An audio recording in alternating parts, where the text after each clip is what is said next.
Hey bosses, it's Winnie from Asian Boss. Can you imagine having to flee your home country because of ongoing violence, unpredictable bombing, and collapsing infrastructures? Such is the reality for over 6.6 million Syrians who fled the country since the beginning of the Syrian Civil War in 2011, making it the world's largest refugee crisis. One of these refugees is Anis, who successfully fled Syria to somewhat start his new life in Japan. We were fortunate enough to be able to sit down with Anis in Tokyo to get some insight into his incredible audio that you won't find anywhere else in the mainstream media. Let's take a listen. You're originally from Syria and now living in Japan. Yeah. And when we first heard about your story, it was just an incredible one. So thank you very much for giving us the opportunity today. It's definitely my pleasure. Thank you very much. Can you tell us a little bit about your background? Where are you from? I'm from a city called Homs in Syria. It's not a very big city and nothing much happens there most of the time. I would say that I lived in a rather poor neighborhood, maybe not the poorest, but it was definitely not a rich neighborhood. And I had two loving parents, and they worked so hard to give us the best life they could afford. My dad is an agricultural engineer and a teacher, and he is also a business owner.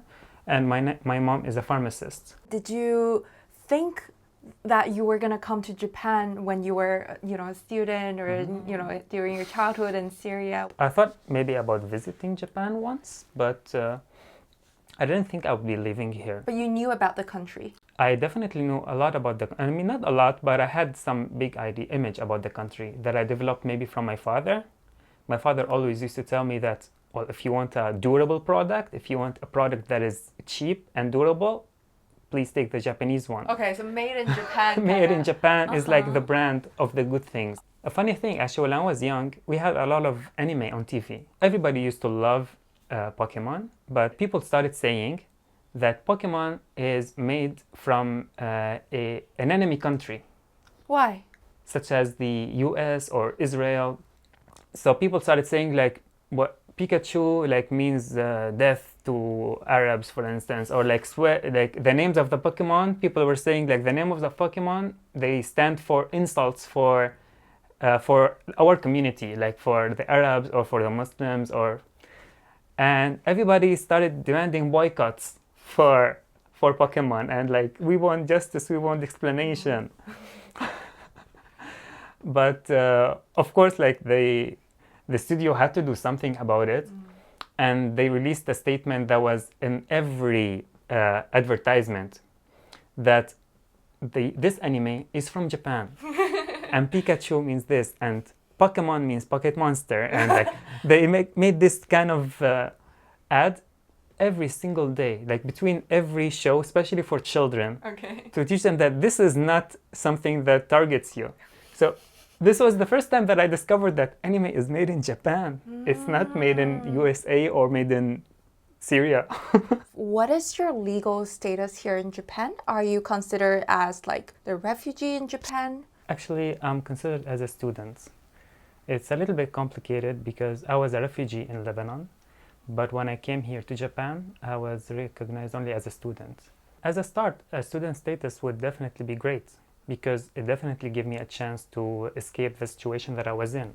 But on the other hand, if I finish my studies and unfortunately I cannot find a job, and then for some circumstances my visa has expired, then I might be deported back to Syria, where I might face at the minimum jail and at the maximum death penalty. So for those who are not familiar with what's going on or what happened in Syria, can you briefly help us understand what is the Syrian Revolution about?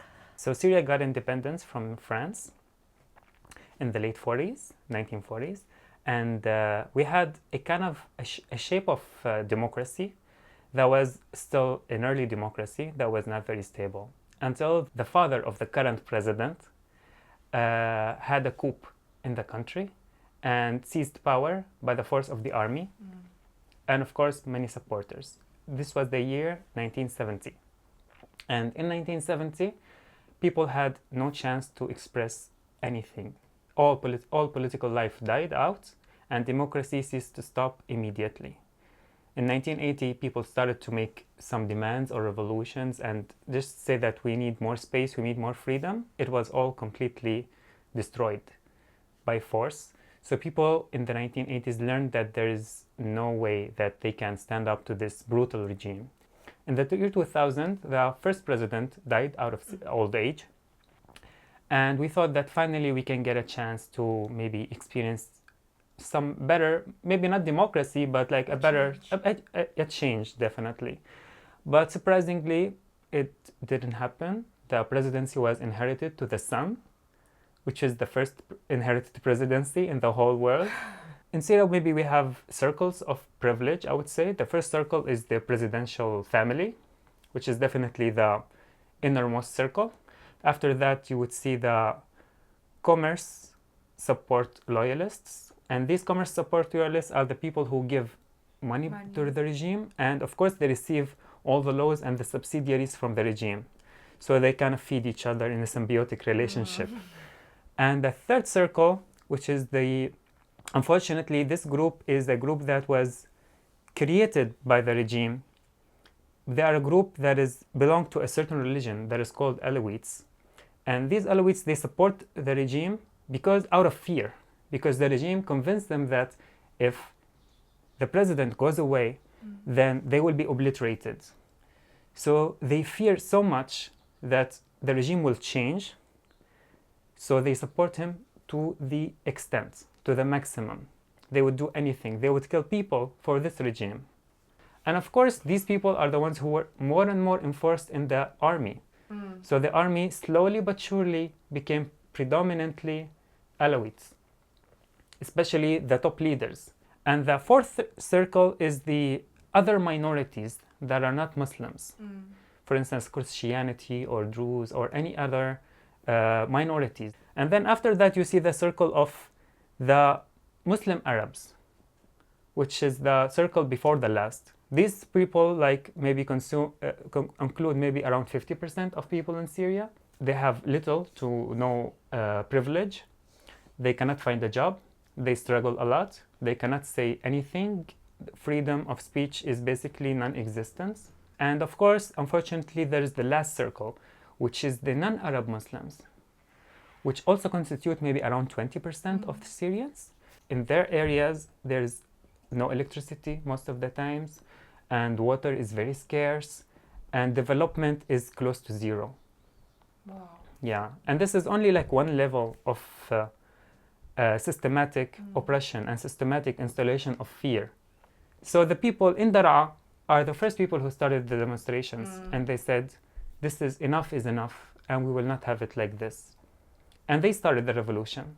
That's 2011. 2011, the 15th of March. But that just started as a small protest, right? Exactly.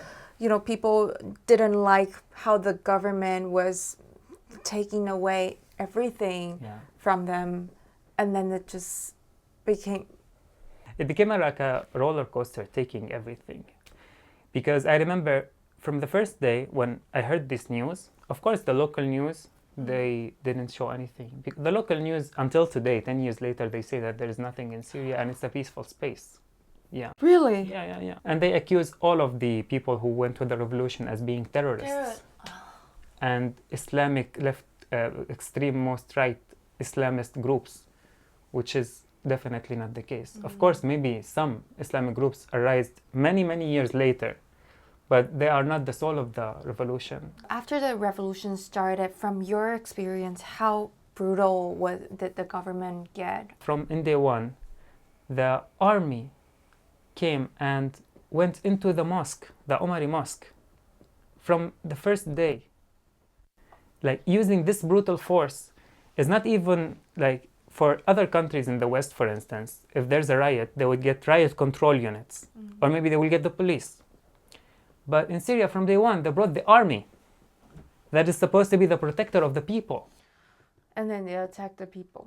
And they attacked the people. They insulted the most sacred place for these people, which was something that Syrians could not accept. So many cities started to rally.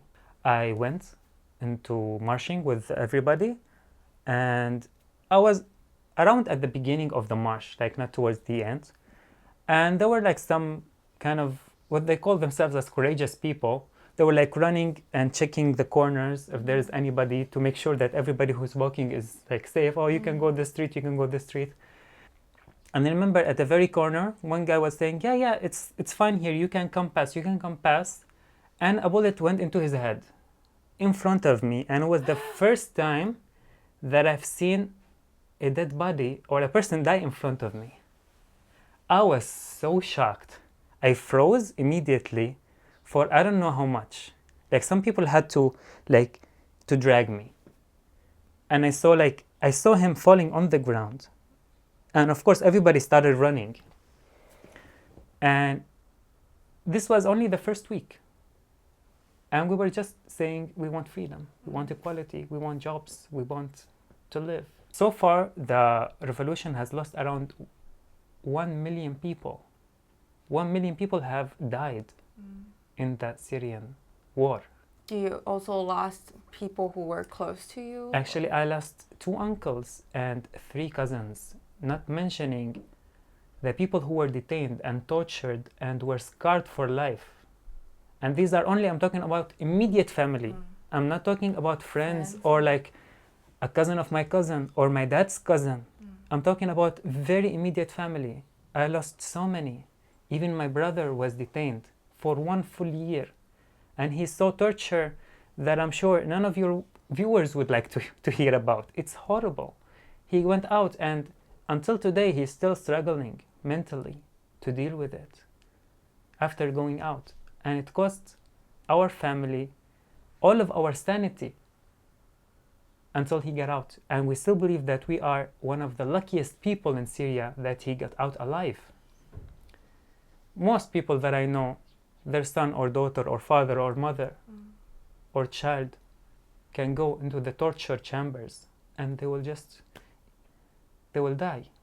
But what's even worse than dying is when you do not know anything about what happens to them. Yeah. Now, according to UN, there's around 200,000 Syrian people with unknown location. They were taken by the regime, but nobody knows where they are. Nobody knows if they're alive or dead. Nobody ever heard about them ever since. So just when you think about what happened that you saw, basically it was a lot of bombing, a lot of guns and all that. Every neighborhood, there was a checkpoint. Every neighborhood. What did they check? They will restrict your mobility. You cannot go. Oh, you cannot even pass. You cannot pass. If you pass, you need to have a reason.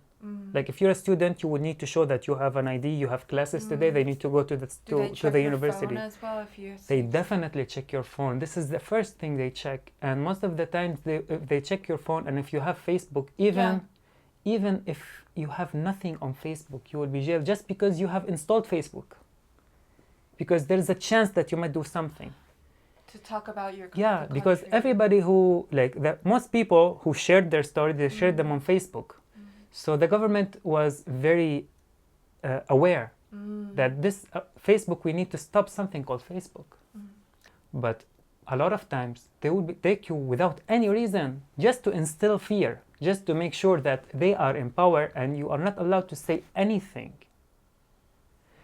And they thought this method would work, but it didn't work. It made people even more angry and even more resentful that we will not be silenced, not at all, at any cost, because already many people lost their family, many people lost their homes.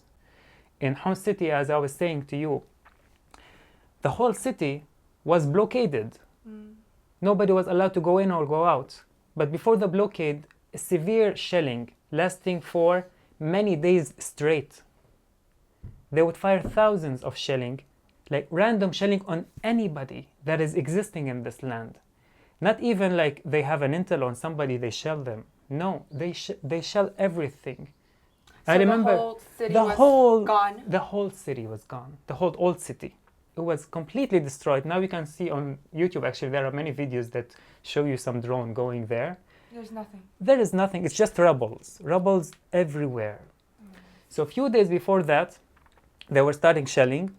And I remember my my two brothers and my big sister, they had already moved to another house that is considered relatively safe.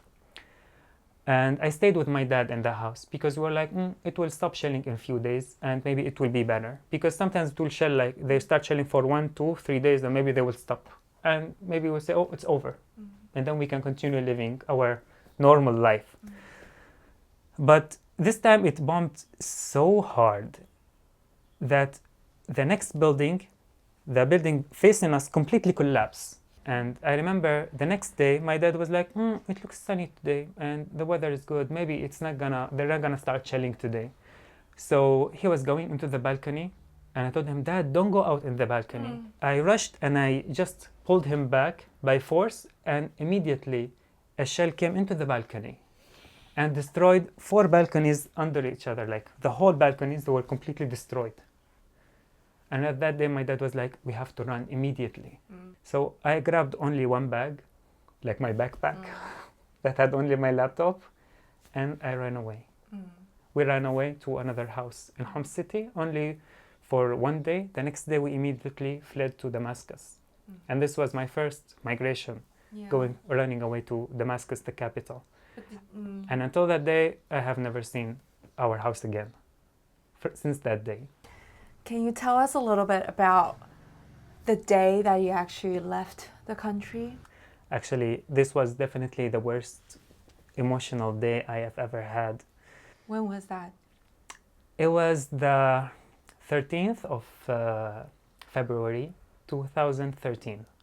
The main reason I stayed actually in Syria is because I wanted to graduate. I knew that if I escaped Syria without a degree, then I will be useless. Right. And I will just be living on The streets. the streets and petty from anybody. And when I graduated, I knew that I have to leave Syria because of the military conscription, the compulsive military conscription. In Syria, they will take you and drag you from your house to make you serve the military. It's not an option.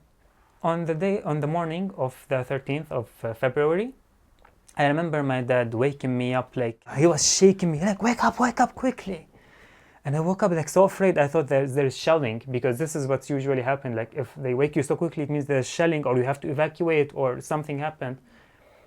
And I was like, what, Dad? He was like, get ready, go down, go to the first floor. I was like, do I wear clothes? He was like, yeah, wear clothes, any clothes, just wear anything and get down. And I wore something, like anything, and I get down.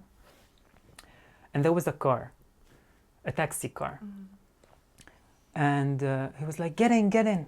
And the car was full. Like there were 3 people in the back and 2 people in the front. I was like, where do I get in? And he opened the front seat and he made me sit next to the person in the front seat and closed the door. And then he opened the back seat, the bunker of the car, and he put one of the bags that he randomly selected.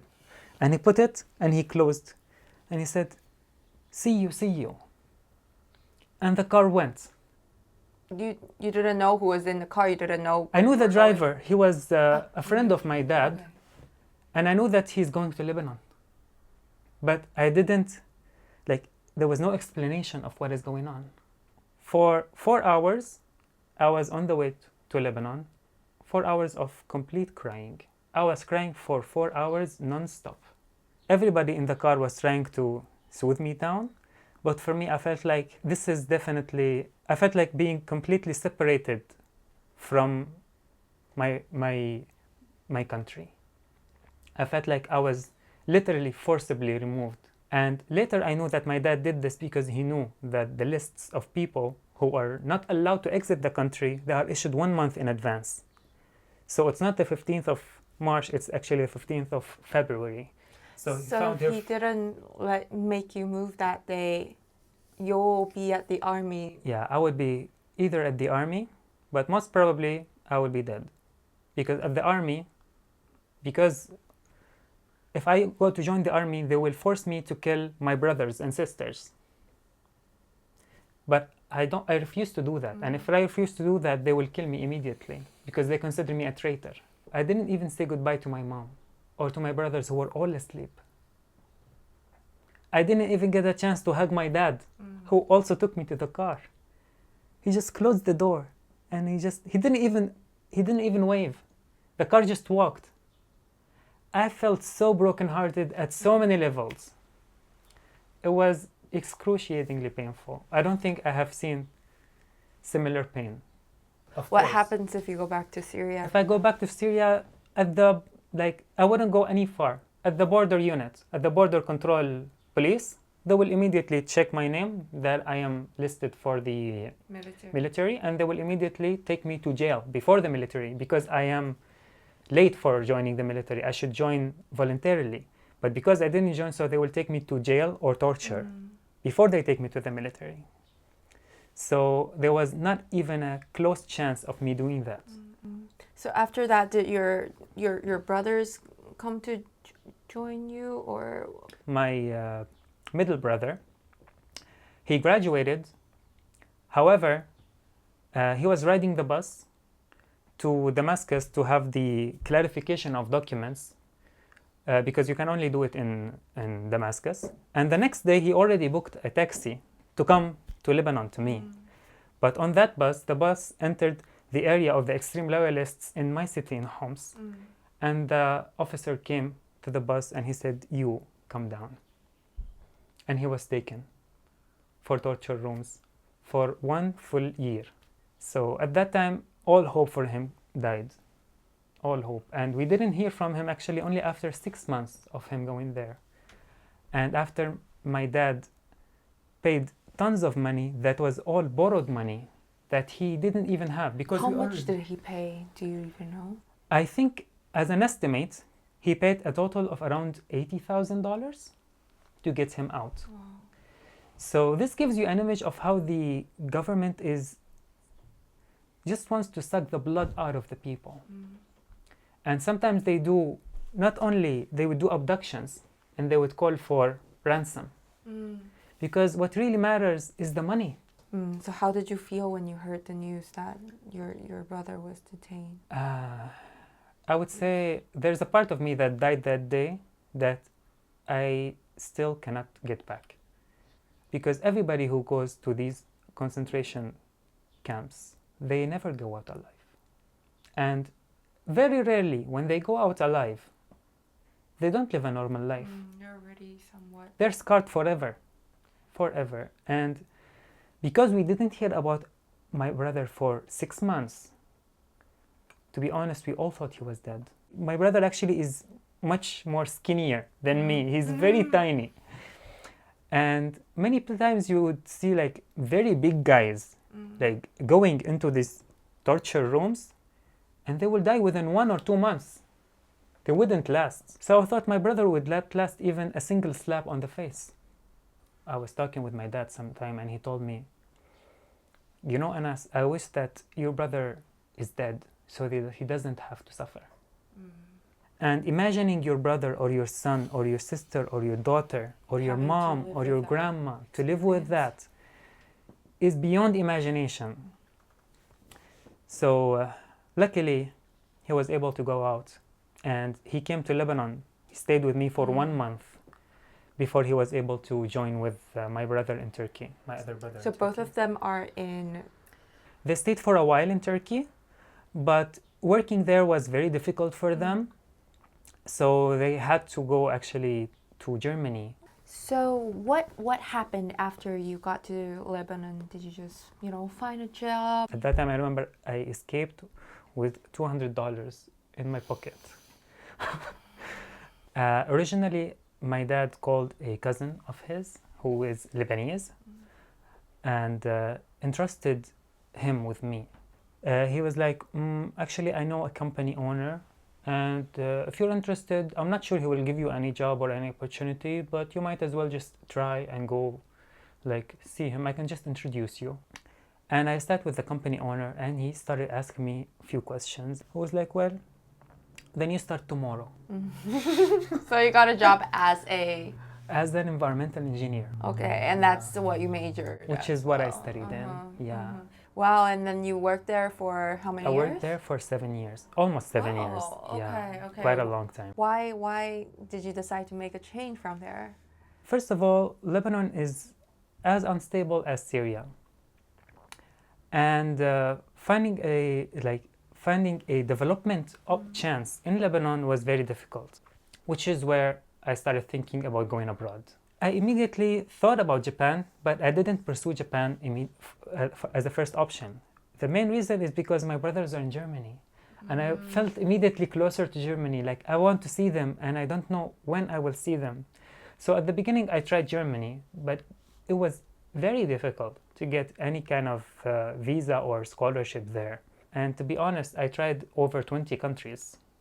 I always had Japan in my mind, and actually I had a teacher who taught me Japanese back in Syria, taught me a little bit of Japanese. And he contacted me and told me, like, why don't you come to Japan? So I decided to apply for the scholarship. It's actually a special program. It's it's by the Japanese government, but only for Syrian refugees residing in Lebanon and Jordan. Wow, then everybody applies, but you got into the program. So how did you feel when you got? I was like, this is not reality. This is definitely like a dream. I was like, it's impossible that this is actually happening. They sent us an email actually with a letter of acceptance. Yeah. I was like, I saw them. I was like, am I mistaken? Am I mistaken? Let's check again. Let's check again. Yeah. I was like, is this like provisional acceptance or is this actual acceptance? It was definitely acceptance. I was at work. I remember I was at work. It was around noontime. And I was like, I will quit my job right now.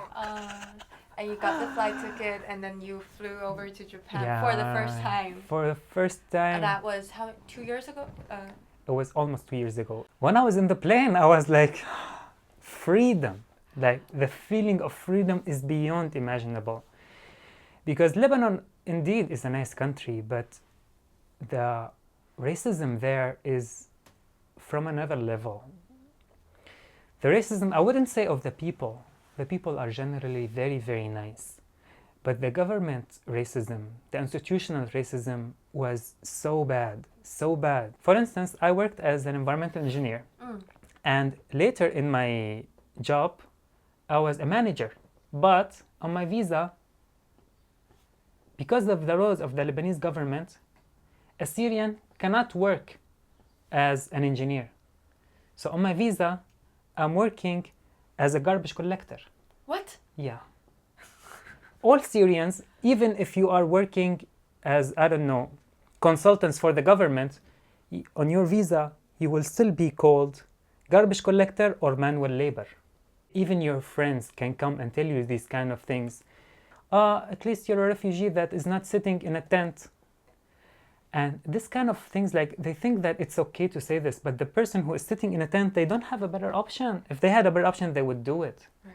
So this kind of behavior, when I was riding the plane to Japan, I was like, no more, like, I will not accept anybody telling me this ever again. So when I came here, I swear I almost kissed the land that was here. I was like, Japanese land. This is a chance to live. Like, for the first time, I felt like I'm an equal human being. Like, it sounds so strange maybe for other people, but for me, it was definitely something so exhilarating to feel that I'm finally human, I'm treated the same. If we compare Japan to the West countries, Japan is, first of all, much safer, and second of all, there is almost no racism. Okay. You don't go in the street and somebody will call you any name. They will not come to you and tell you, oh, you're a Syrian, you belong to the tent. So would you say it exceeded your expectation, or there was something that was actually in many regards, it exceeded my expectations. In some regards, maybe I had the wrong image. To be honest, like, I thought I would have a lot of Japanese friends when I come here, but maybe it's mainly because of the pandemic that I was not able to have that many friends. But I noticed that getting a Japanese friend is not a very easy thing to do. There's also the language barrier. The language barrier culture is definitely. What would you consider like the biggest cultural shock or cultural difference that you experienced between Syria and Japan? Like saying hi to people. Like in Syria, it's very common to just hug people. And like even guys, and like for instance in Syria, guys kiss each other. Oh! Yeah, on the cheek. It's very like normal. And here I imagine if I ever kiss a guy in the cheek, like, I don't know, imagine, I want to imagine the reaction. Shaking hands is not very common sometimes, just like a nod of the head. So this was a little bit of shock. So this is a simple thing that was different for me. And hugging people, I definitely miss hugging people. We are hugging people. Have you spoke with your Japanese friends about your story? Mostly no, because I tell them general information. But the moment that it becomes a little bit maybe political, their English level fails to understand, and my Japanese level fails to convey my message. So we just agree that it's a difficult situation. I see. So the language barrier is definitely the main reason Right. behind that. But do you think people in Japan are aware of what happened in Syria, or what's going on in Syria? I think not. I don't think people are aware, because almost every Japanese person that I've met so far, like, they have only heard about Syria because of the war. But they don't know why there is a war. What is the revolution about? What is the prospect of the people? Like, Japan is so far from this world, as like geographically so far also. But for me, it's a shock that I have to explain sometimes very simple stuff. Like what? Like where is Syria? I told them, like, Syria is in Asia. And they were like, ah, in Asia? They asked me, like, do you have a lot of camels? And I'm like, we don't have camels in Syria. Like, we have a desert, small desert, but we don't have a camel. Like, we have few camels, but only for touristic locations. But we don't use camels. So, but I totally understand that. But to be honest, also, most of the Japanese people I met are rather young. Like, they're still in their teens. Sure. So they didn't have a lot of chance to go and see the rest of the world. And Syria does not represent itself in media like the Western community does. What is going on currently in Syria, and what's going on with your family right now? My family, actually, unfortunately, my mom passed away. She was diagnosed with cancer. The health system in Syria is collapsing, and all the good doctors escaped the country years ago. Right. And most of the hospitals are, of course, public hospitals.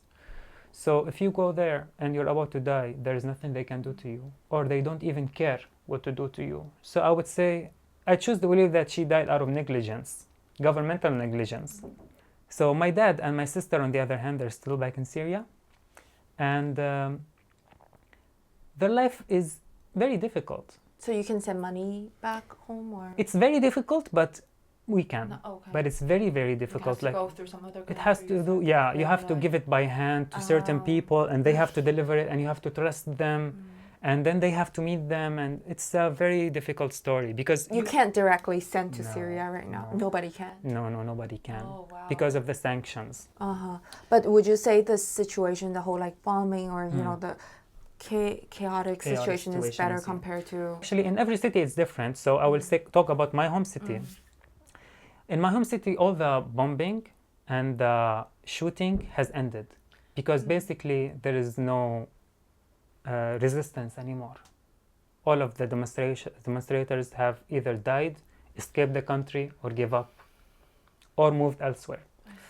So that doesn't mean that the situation in Syria is good, because in my home city, the checkpoints still exist. Taking people from their homes into torture still exists. You don't know when they will come into your house, or they will randomly take you at any checkpoint from your car or your bicycle or just walking and take you away, and you will be disappeared. The regime definitely had the upper hand at all times.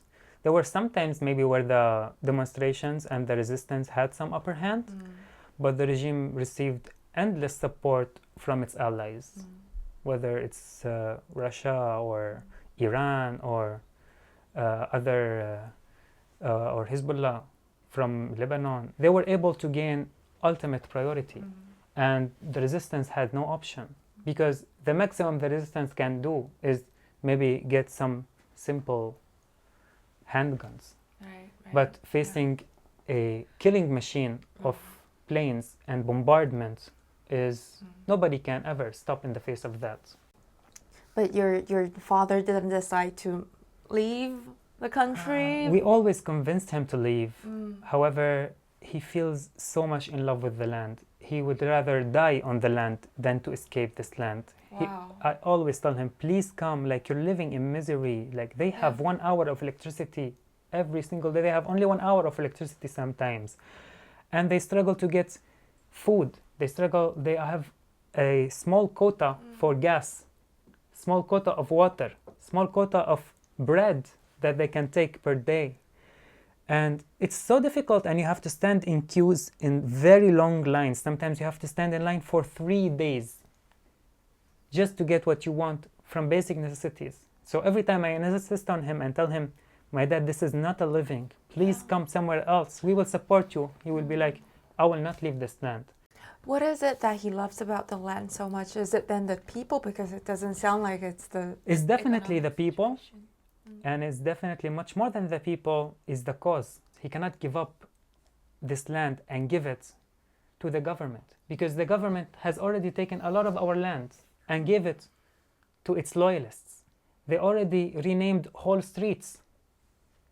They already looted all of our houses and sold them publicly in the street. What's most important to fight for is your stance for justice, your stance for your position. This is what he utmostly believes in and what most Syrians believe in. But he is too courageous to step down and say, I want to leave. He would rather stay in Syria and live the rest of his life there. We know that if you go back, you might be jailed or, death penalty. But if it wasn't the case of the military, would you actually want to go back home? Well, my case is not only for the military. Like, I will be jailed or tortured not only because of the military, but there are 2 other reasons. First reason is because I am active in the revolution. And second reason is most of the time they take random people that are civilians that have done nothing. That's true. That it didn't even join in riots, that didn't even say anything. So there is just no chance for me to go there anytime soon when the current regime is still in place, because there is no trust whatsoever if I go there that they will just let me pass. And I will not even get to see my family. So going there is suicide, to be put simply. I will not go there under any circumstances. And even if I had to be deported, I would rather they throw me in the ocean than to go back. So what are your plans now that you're a student, you're going to graduate? Ideally, what do you want to...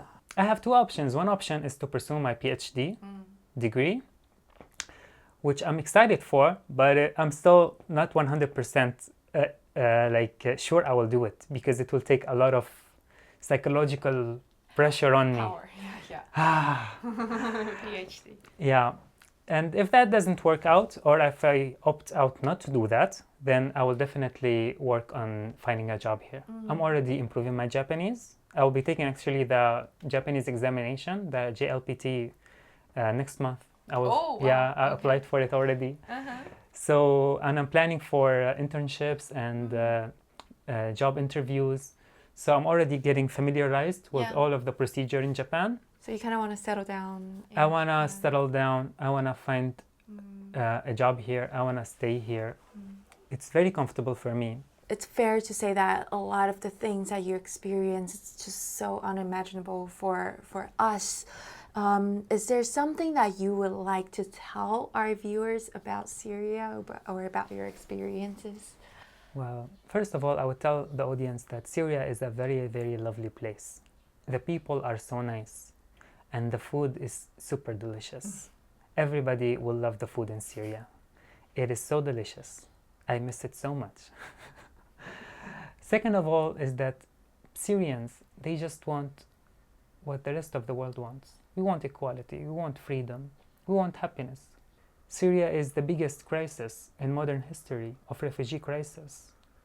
More than half of the country is the refugees all over the world.